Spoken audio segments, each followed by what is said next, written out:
আজকের আমি আপনাদের জন্য একটা ড্রিঙ্কের রেসিপি নিয়ে এসেছি, যেটা খুব সহজে বাড়িতে তৈরি হয়ে যায়। বাড়িতে হঠাৎ কোনো অতিথি আসলে আপনারা অবশ্যই একবার অতিথিকে এই ড্রিঙ্কটি বানিয়ে সার্ভ করুন। অতিথিরা আপনার প্রশংসা করবেই করবে। এছাড়াও যখন বাড়িতে খাওয়ার সময় খুবই কম থাকে, তখন ঝটপট এই ড্রিঙ্কটি বানিয়ে খেয়ে নিতে পারেন। এটি ড্রিঙ্ক হওয়ার জন্য খেতে খুবই অল্প সময় লাগে, আর খেতেও হয় দুর্দান্ত, পেট ভার রাখে অনেকক্ষণ। বাই দ্য ওয়ে, আমি মৌ, আপনাদের সকলকে আমার চ্যানেলে স্বাগত। এই ড্রিঙ্কটির মুখ্য উপাদান হলো দুধ। এই ড্রিঙ্কটি তৈরি করার জন্য আমি প্রথমে গ্যাসে একটা পাত্র নিয়ে নিয়েছি, তাতে আমি দুধ নিয়ে নিচ্ছি। পাত্রতে আমি সামান্য একটুখানি জল দিয়ে দিয়েছি, যাতে দুধ দিলে দুধটা তলায় লেগে না যায়।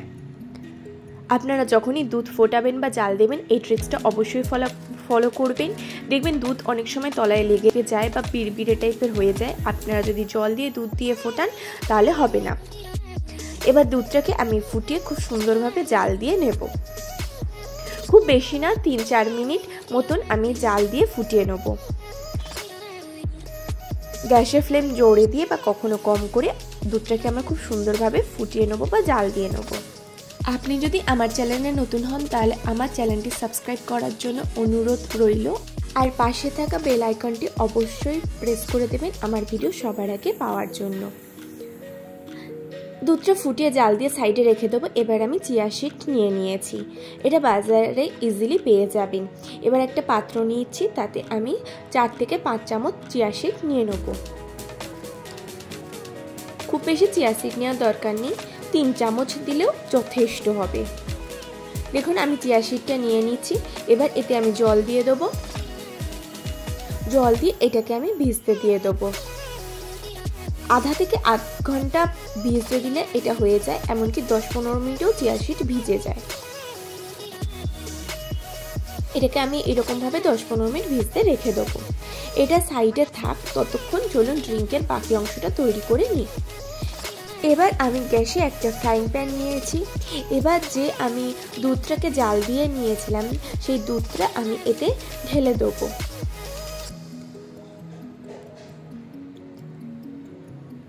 দুধটাকে আমি দিয়ে দিয়েছি। এবার গ্যাসের ফ্লেমটাকে আমি জ্বালিয়ে দুধটাকে আমি আরও 2-3 মিনিট খুব ভালোভাবে ফুটিয়ে নেব।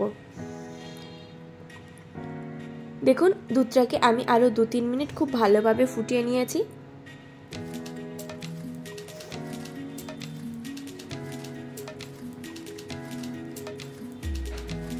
দুধটাকে খুব সুন্দরভাবে ফোটানো হয়ে গেছে। এবার যে ফালুদা মিক্স হয়, আমি এখানে সেই ফালুদা মিক্স ব্যবহার করছি। আমি এখানে স্ট্রবেরি ফ্লেভার ব্যবহার করেছি, আপনারা যে কোনো ফ্লেভার ব্যবহার করতে পারেন। আমি এখানে 3 থেকে 4 চামচ এই ফালুদা মিক্স ব্যবহার করে নিচ্ছি।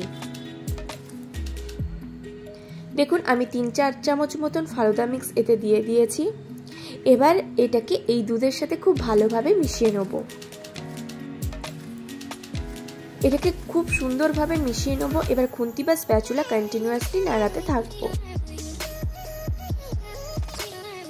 এটাকে আমি 5 থেকে 6 মিনিট মতন ফুটিয়ে নেব। দেখুন আমি স্প্যাচুলা কন্টিনিউয়াসলি নাড়াচ্ছি, নাহলে তলা লেগে যেতে পারে। প্রসঙ্গত বলে রাখি, এখানে দুধকে খুব বেশি গাঢ় করা যাবে না, এরকম লিকুইডি ফর্মেই থাকবে। এই ফালুদা মিক্সে অলরেডি সুগার থাকে, তাই আলাদা সুগার অ্যাড করব। 5-6 মিনিট ফোটালে এটি তৈরি হয়ে যাবে। 5-6 মিনিট পরে ঠিক এই রকম কালার আসবে, আর ঘনত্বটা ঠিক এই রকমই আসবে। দেখুন ফালুদাগুলো খুব সুন্দরভাবে সিদ্ধ হয়ে গিয়েছে। আমি তুলে দেখাচ্ছি, দেখুন একদম রেডি হয়ে গিয়েছে। এবার এটাকে আমি গ্যাসের ফ্লেম অফ করে ঠান্ডা করে নেব।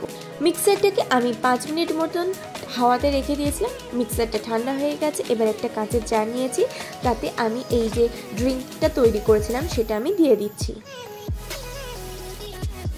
দেখুন আমি খুব সুন্দর করে একদম পুরোপুরি মুখ পর্যন্ত ড্রিঙ্কটাকে দিয়ে দিয়েছি। আপনারা বাড়িতে বা গেস্ট আসলে অবশ্যই একবার এই রেসিপিটি বানান, এটা দুর্দান্ত স্বাদের হয়, ছোট থেকে বড় সকলেই খুবই পছন্দ করে। এবার যে চিয়া সিডটা ভেজাতে দিয়েছিলাম, সেই চিয়া সিডটা আমি এর উপরে দিয়ে দিচ্ছি। এবার আমি কিছুটা আইসক্রিম এর ওপর থেকে দিয়ে দিচ্ছি। আমি এখানে ভ্যানিলা ফ্লেভারের আইসক্রিম ব্যবহার করেছি। এটা পুরোপুরি অপশনাল, আপনারা চাইলে আইসক্রিম দিতে পারেন, নাও দিতে পারেন, কিন্তু আইসক্রিম দিলে এর ফ্লেভার খুব সুন্দর আসবে। এবার ওপর থেকে আমি আরেকটু মিক্সচার দিয়ে দিচ্ছি। এবার ওপর থেকে আমি কিছুটা চেরি দিয়ে সার্ভ করছি। আপনারা বাড়িতে অবশ্যই একবার এই ড্রিঙ্কটি বানিয়ে খেয়ে দেখুন, এটা খুবই দুর্দান্ত স্বাদের হয়। বাড়িতে গেস্ট আসলে তাদেরকেও বানিয়ে দিন, সকলে আপনার প্রশংসা করবেই করবে, ছোট থেকে বড় সকলে এটা খুব আনন্দ সহকারেই খাবে। আর সব থেকে বড় কথা, মাত্র 10 মিনিটে এটি রেডি হয়ে যায়।